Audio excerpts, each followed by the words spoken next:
ಆತ್ಮೀಯ H16 news ಅರ್ಧ ಸೀತಾರಾಮಿಗೆ ಸ್ವಾಗತ. ನಾನು ನಿಮ್ಮ MI ಅಥವಾ ಮಲ್ಲಪ್ಪ ಅಜ್ಜೋತ್ ಅವರ ಆತ್ಮೀಯರೇ, DK ಶಿವಕುಮಾರ್ ಅವರು ವಿರೋಧಿಗಳು ನಿಮಗೆ ಗೊತ್ತ, ಬೆಳೆಸಿಡಬೇಕಾಗಿಲ್ಲ. ಕುಮಾರಸ್ವಾಮಿಗಳು ಮತ್ತು ಆರ್ ಅಶೋಕ್, BJPಯಿಂದ ಆರ್ ಅಶೋಕ, JDSದಿಂದ HD ಕುಮಾರಸ್ವಾಮಿಗಳು ಜಬರ್ದಸ್ತಾಗಿ ವಿರೋಧ ಮಾಡ್ತಾ ಇದ್ದಾರೆ.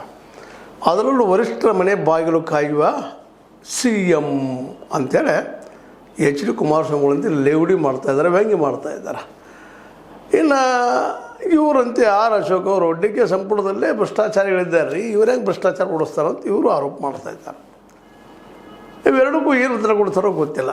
ನಮ್ಮ DK ಶಿವಕುಮಾರ್ ಕೊಟ್ಟಿರ್ಬೇಕು ಇಷ್ಟರಲ್ಲ, ನಮ್ಮ ಕಣ್ಣಿಗೆ ಅಥವಾ ಕಿವಿಗೆ ಬಿದ್ದಿಲ್ಲ, ಬೀಳ್ಬೋದು ಇಷ್ಟಾಗ.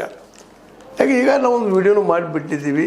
ಈ ಮಾತು ಹೇಳಿದ ತಕ್ಷಣ ನಾವು ಸ್ಪಷ್ಟವಾಗಿ ಕೇಳಿದ್ದೀವಿ. ಏನಪ್ಪ ಅಂತಂದ್ರೆ, ಭ್ರಷ್ಟಾಚಾರ ಹೆಂಗೆ ಓಡಿಸೋರ್ರಿ? ಯಾಕಪ್ಪ ಅಂತಂದರೆ ಅಷ್ಟು ಸುಲಭದ ಕೆಲಸ ಅಲ್ಲ ಅವ್ರನ್ನ ಬಡದು ಹಾಕೋದು ಭ್ರಷ್ಟಾಚಾರಿಗಳನ್ನಂತೆ. ಯಾಕಂದ್ರೆ ಅವ್ರಿಗೆ ಕಾನೂನು ಸಾಯನವಾದ ಪ್ರೂವ್ ಮಾಡಬೇಕು. ಅದನ್ನು ತಪ್ಪಿತಸ್ಥರಪ್ಪ ಅಂತ ಆರೋಪ ಆದ್ಮೇಲೆ ಮುಂದಿನ ವಿಷಯ ಒಬ್ಬ ಅಧಿಕಾರಿಯನ್ನು ನೀವು ಕಿತ್ತು ಹಾಕೋದು ಸುಲಭ ಅಂತಲ್ಲ. ಅದರಲ್ಲೂ IAS, IPS, KS, KPS ಇವ್ರಂತೆ ಮುಟ್ಟೋದು ಇನ್ನೂ ಕಷ್ಟ. ಇಂಥ ಪ್ರಸಂಗದಲ್ಲೇ ನಾನು ಬಡ್ದು ಹಾಕ್ತೀನಿ ಅಂತ ಮಾತಾಡ್ತಿದ್ರೆ ಒಂದು ಮಾಡ್ಬೋದೇನೋ, ಇಲ್ಲ ಅಂತಲ್ಲ, ಅಧಿಕಾರಿಗಳನ್ನು ಕಂಟ್ರೋಲ್ ತರಬಹುದಿಲ್ಲ ಅಂತಲ್ಲ. ಆದರೆ ಇವರು ಹೇಳೋದ್ರಲ್ಲೂ ಅರ್ಥದ. ಯಾಕಂದರೆ ಇವ್ರ ಸಂಪುಟದಲ್ಲೇ ಅನೇಕರ ಮೇಲೆ ಆರೋಪಗಳಿದ್ದಾವೆ. ಒಬ್ಬರಲ್ಲ ಇಬ್ಬರಲ್ಲ ಭಾಳ ಜನ ಮೇಲೆ ಆರೋಪಗಳಿದ್ದಾವೆ.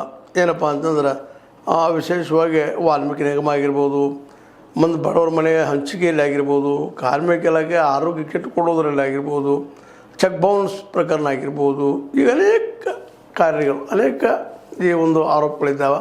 ಮುಂದೆ ಪತ್ರಕರ್ತರನ್ನು ಹಂಚೋದಾಗಿರ್ಬೋದು, ಬ್ಲ್ಯಾಕ್ಮೇಲ್ ಮಾಡೋದಾಗಿರ್ಬೋದು, ಇಂಥ ಅನೇಕ ಆರೋಪಗಳು ಇಲ್ಲಿ ಅನೇಕ ಈ ಸಂಪುಟದ ಮುಂದೆ ಮಂತ್ರಿಗಳ ಮೇಲೆ ಆರೋಪ ಇದ್ದಾವೆ.